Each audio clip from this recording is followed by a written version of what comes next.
I began hunting pheasants during Washington State's 5-day age 65 and over season in September, the one often referred to as the old farts hunt. I'm not quite sure when I became an old fart, but at age 75, I've been participating in the early hunt since I qualified 10 years ago.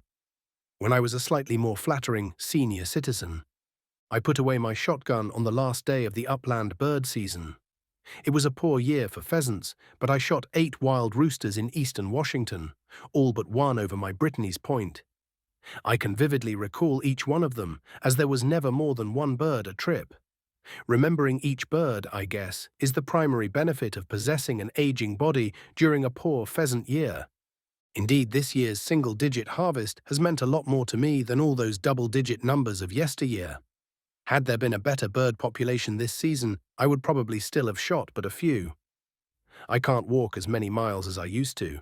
4 hours afield is my maximum, and less than that if I must climb the rolling winter wheat hills in the Palouse country south of Spokane. I have been disappointed in recent years to discover that even if you have taken care of your body, and even if you have acquired a few metal replacements and kept them well lubricated with sweat, there is an unavoidable physical decline that accompanies the piling up of years. I have enjoyed the company of a new hunting partner this year.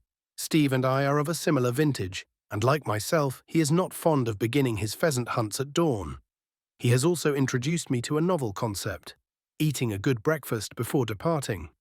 Rather than with my usual 2 jelly donuts and coffee in the truck on the way down the road, hunting trips now began with an hour in a local cafe, nutritious food and good conversation.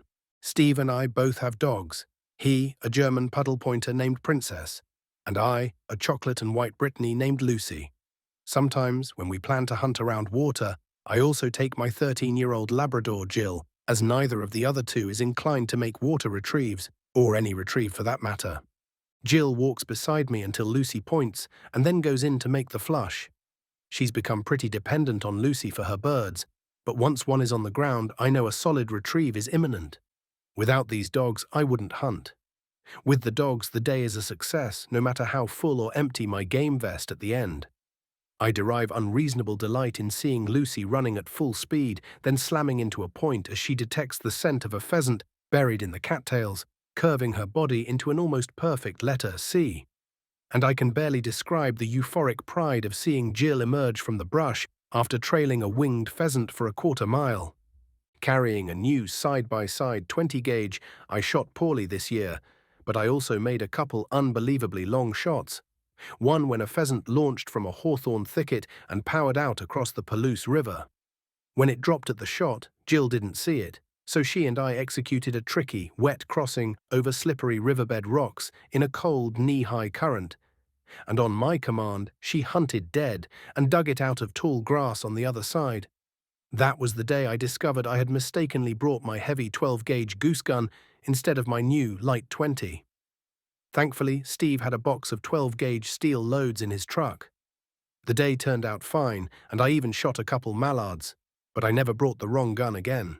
The difference between a 5 3/4 pound 20-gauge and a 7.5 pound 12-gauge is not all that noticeable until you have slogged 4 miles with the latter. Today, as I stare out the window at a grey drizzle and relive the past season, I find that I can also remember many of the pheasants I didn't shoot.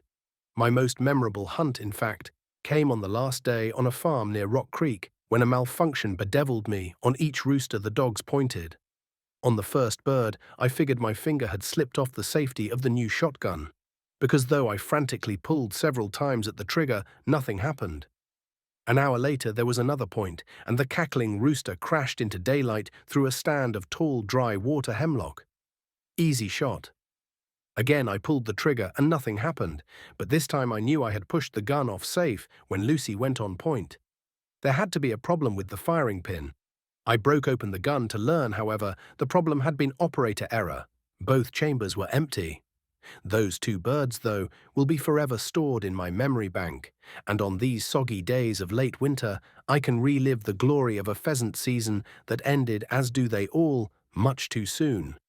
Republished with permission from Reflections on a Pheasant Season by Alan Liere, 2021. The Upland Almanac, Spring 2021. 2021 by Alan Liere.